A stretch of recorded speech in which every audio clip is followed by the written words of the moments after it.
Hi everyone, welcome to my channel Bibbity Bobbity Books. My name is Ellie and this is going to be a book review video.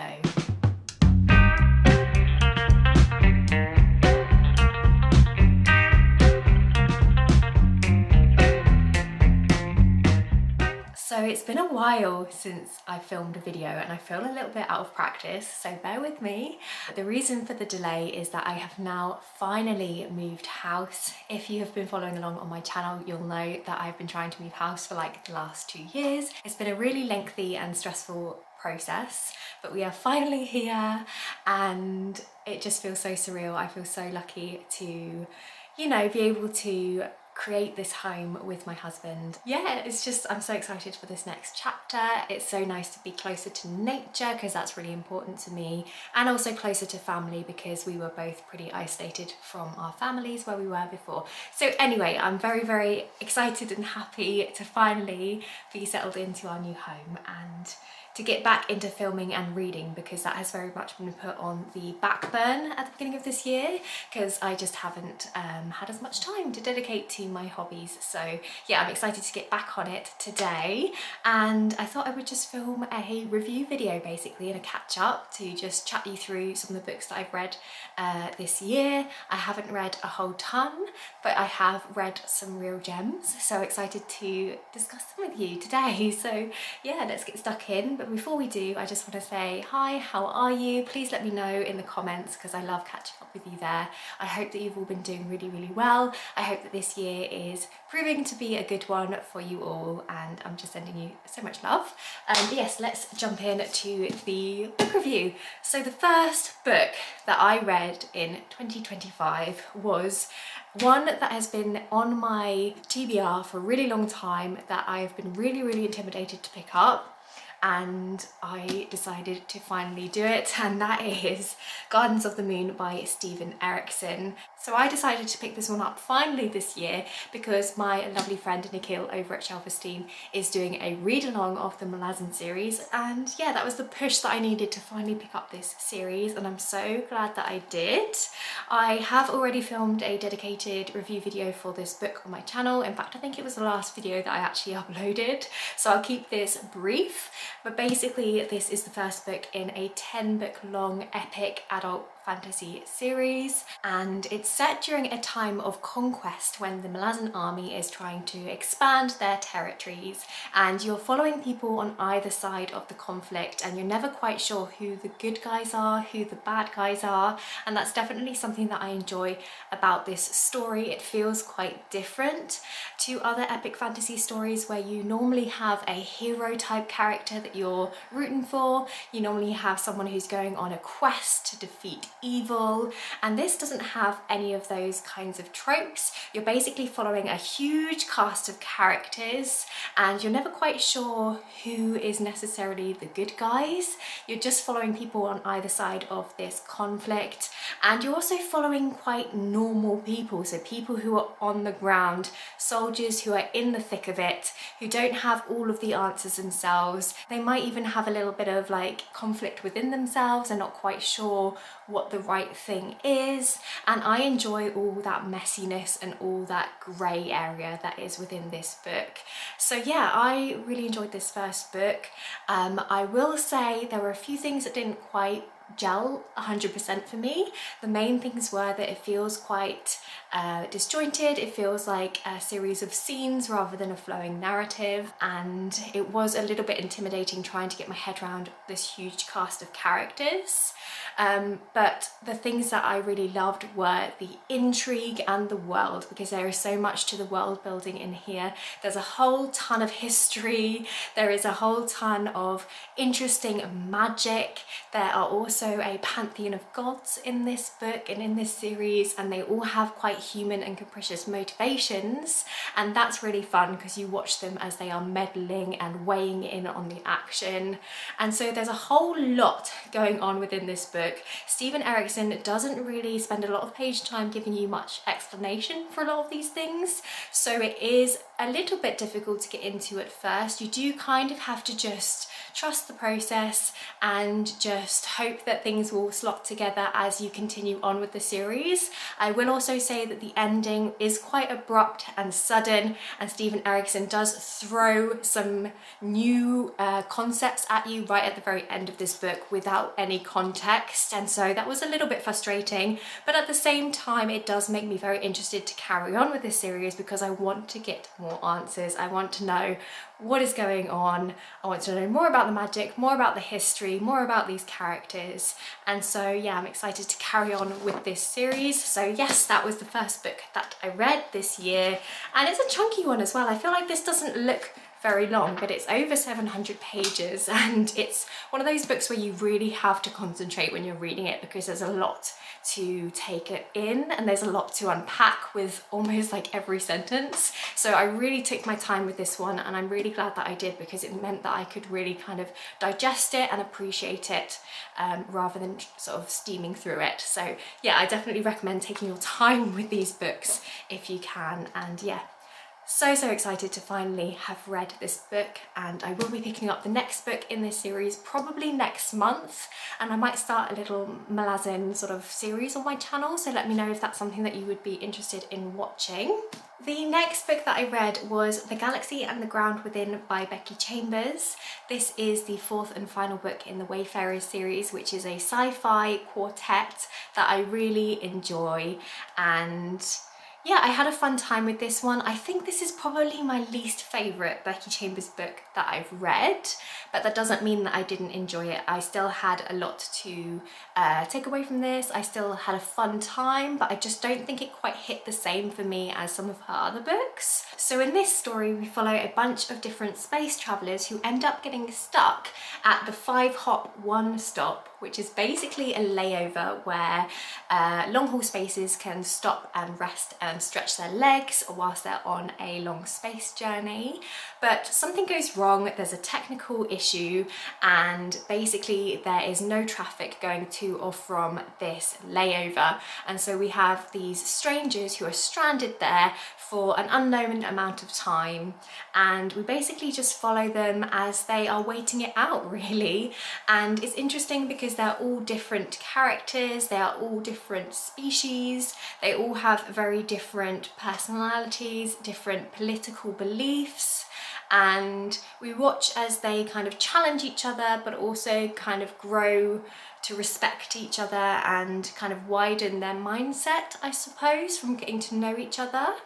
And it was just a very charming book. I do think some of the messages in here were a bit on the nose, and it felt like there was a little bit less nuance than there are in some of Becky Chambers' other books, but it was still a fun time, a pleasure to read, and a joy to be back in this world. So yeah, I had a fun time with this one, and I just find these books so quick as well. So if you're wanting something that's easy to fly through, then I definitely recommend this series, and especially if you're looking for a sci-fi that's a bit more hopeful, because a lot of sci-fi can be a bit doom and gloom. So Becky Chambers is definitely an author that I recommend to you if you prefer things that are a bit cozier and a bit more uplifting. The next book that I read is definitely one that is quite outside of my comfort zone, and that is The Pumpkin Spice Cafe by Laurie Gilmore.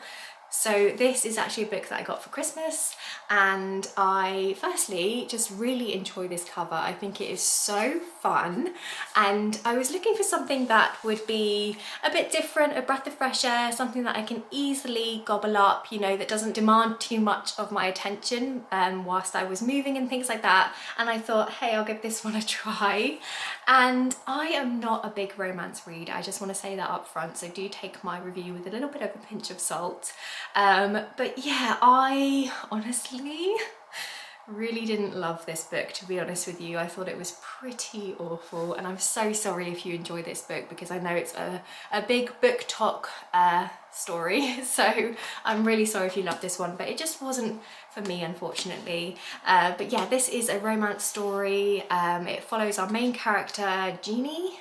Yeah, our main character, Jeannie, who is basically gifted this this cafe called the Pumpkin Spice Cafe. So her auntie owns the cafe, and then for unknown reasons she decides to give it to Jeannie to run, even though she has no experience of running a cafe before. But yeah, we basically follow Jeannie as she moves in. She starts this new job of like owning and running this business, and she ends up meeting this handsome farmer and they get together. And that honestly is all there is to the plot. This is basically entirely vibes. It's set during the autumn. It has that Gilmore Girls aesthetic that I feel like would appeal to a lot of people, but there really wasn't anything more than that. It was basically just a spicy time set during the autumn. The characters were very flat for me. There was a little bit of miscommunication in there, which is a trope that I always find frustrating in romance books. I didn't really feel the chemistry. It was a bit insta-lovey, and it was just all felt a little bit unrealistic. But it did have a white cat in it called Casper, which is a positive because I also have a white cat called Casper, so that was fun to see that in here. But yeah, not for me, sadly. And it's such a shame because these books have such cute covers that I just really wanted to enjoy it. But it just wasn't for me. But anyway, moving on. The next book that I read is a fantastic one, and that is Wakenhyrst by Michelle Paver. This book is one of the best Edwardian Gothics that I've read in a long time. I feel like I really enjoy this genre of horror. I love things that are set during this time period, but recently the ones that I've read have felt a little bit forced, whereas I feel like Michelle Paver's voice, the way that she writes Edwardian Gothic, feels really natural, and it's so atmospheric, and I really enjoy this author's writing. This is the second book that I've read of theirs, and I've loved both so far, so I'm definitely going to be going through their backlist and reading more of their work because their writing just obviously really works for me. But yes, this is of course a horror novel, and it's set in this English manor house on the edge of this bleak fen. And it follows our main character Maud, who is a young girl, and she is raised by her strict father after losing her mother. Her mum died in childbirth, very tragically. And since her mother passed away, her father has become increasingly erratic with his behaviour. And it all started when he uncovered this medieval painting, this doom painting. It was when they were renovating the church. They uncovered this old painting, and the father who uncovered it became kind of haunted by this painting and obsessed with it, particularly with this image of this demon and this devil that he felt was like looking at him, and it kind of haunts him and takes over his mind, and he becomes very much obsessed, and we watch him as he descends into fear and guilt and obsession. And this is structured in a really interesting way as well, because we follow Maud's perspective as the daughter, but she also finds his journal, his personal journal, where he writes his inner ramblings, and so it flips between her perspective and his journal entries. And we follow Maud as she is trying to basically protect herself and protect the people that she loves from her father, who she is very frightened of, but it's very difficult for her to do that because it's set during a time when women are very much oppressed, and you know, she can't speak out too much because she's worried that she won't be believed, she'll be misunderstood, she will be battered away, or at worst she could end up being institutionalized herself. So she has to tread very carefully, and it's just such a interesting and addictive story. There are a lot of themes in here of misogyny and sexism, and it is incredibly frustrating. hearing the father's perspective in particular. I don't think I've ever felt so enraged whilst reading a book. The sort of theme of feminine rage in here is definitely very strong, but it's just so masterfully done in my opinion. There are also some very beautiful moments, particularly with the descriptions of the fen. Our main character Maud finds a lot of comfort and a lot of peace from nature, and I really enjoyed the descriptions of that.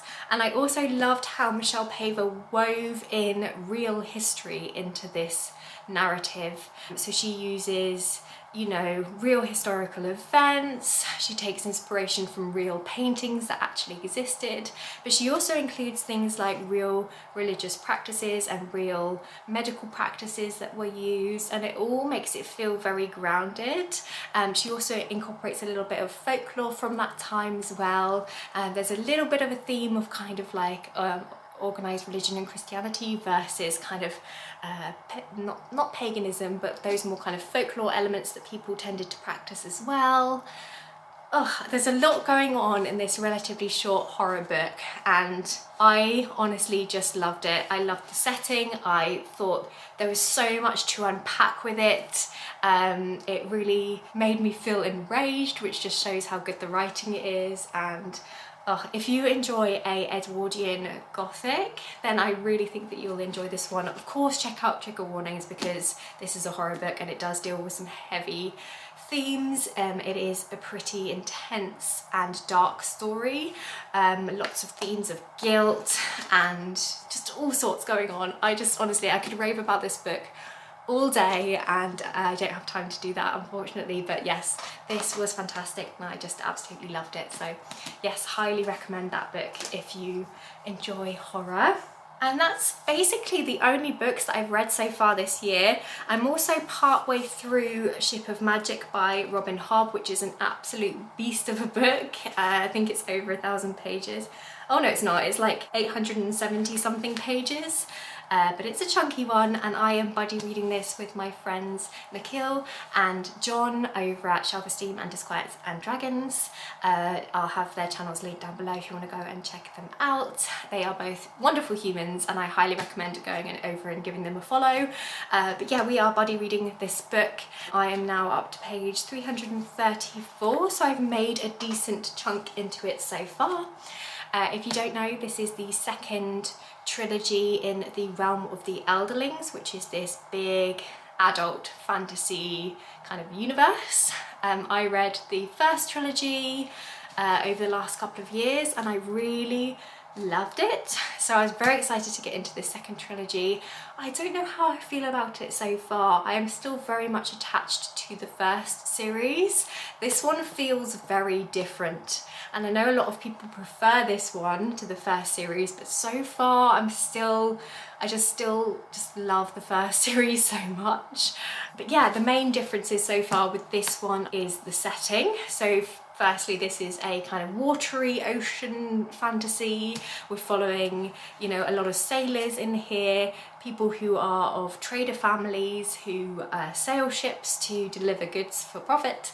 But there's also pirate characters in here as well who are doing sort of illegal trading and stuff like that. So a lot of the setting is out on the ocean, and this is also multi-perspective as well. There are several different people, several points of view that we are following in here, whereas in the first series we were solely in the head of the main character of Fitz. So that's quite different. And there are some characters in here who are truly awful. There are some really awful characters in here, two in particular that I just can't stand.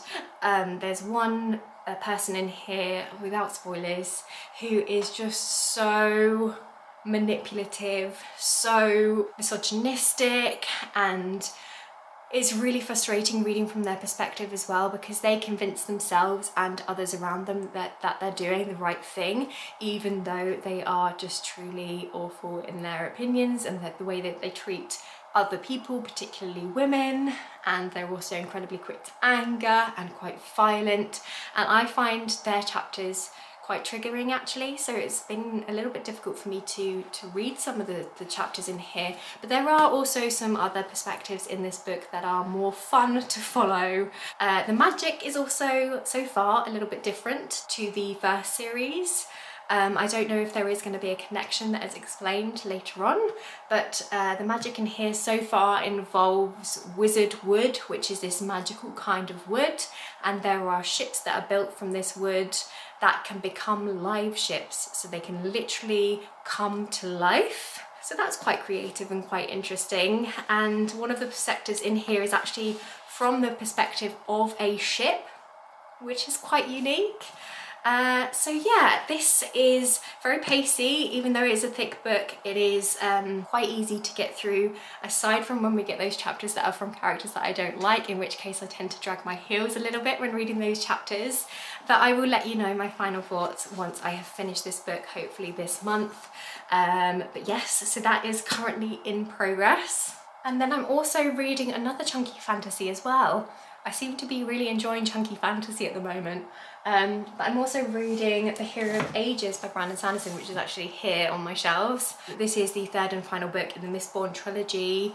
I read the first few books quite a few years ago now, but I've been dragging my heels for some reason on the final book. But I have actually been reading this one on audio with my husband, and we're both really enjoying it. I actually think that the audio book for this is a fantastic way to consume this story, because it is a full cast audio. It's by Graphic Audio, and so there's sound effects and things like that, and it makes for a really cinematic experience, and that works really well with Brandon Sanderson's writing, because he writes in a very cinematic way, especially the fight scenes. So it just makes it really fun and immersive. So I've been really enjoying the audiobook for this. And yeah, I think we're about 2/3 of the way through this one, so we've made a decent chunk and I have been really enjoying it. If you haven't heard of this series before, it is again an adult fantasy series, and the first book follows a group of rebels who are trying to overthrow the evil Lord Ruler. And I think the thing that people talk most about with this series is the hard magic system, because in here there is a unique type of magic which involves eating metals. So if you have this skill, so if you are what is called a misting or a mistborn, it means that you are able to eat flakes of metal, and then you can burn that metal in your stomach to harness its powers. So for example, you might be able to eat a little bit of pewter and then you can burn it to gain extra strength. So it's a pretty cool magic system, and yeah, it's fun time. The first one has a sort of ragtag group of people in it who are leading the way with this rebellion, and then the series kind of expands and expands from there, but obviously I can't talk about that because it would be spoilers. But there's quite a lot of political intrigue in here, there's quite a lot going on, and yeah, I'm excited to see how this one ends. I know a lot of people say that the final book ends in a really like mind-blowing way, so I really hope that I have that experience, because yeah, I know a lot of people say that it's one that's really kind of amazing and like shocking. So I'm interested to see how Brandon Sanderson ties everything together, and yeah, what can I say, I've been enjoying it so far. Again, I haven't finished it yet, so I will let you know my final thoughts once I have finished that one, so watch this space. And yeah, that's it. That's all the books that I've read so far this year. Only a handful, but that's okay. I've been pretty busy this year so far, and I'm also trying to concentrate on taking my time with books and enjoying them rather than feeling like I have to race through them, and that has actually been really lovely. It's been nice to not feel pressured and to just kind of enjoy the books and savor them. Thank you so much for listening. Don't forget to like this video if you did like it, subscribe if you want to see some more from me, and I guess I'll see you next time with another video. Bye!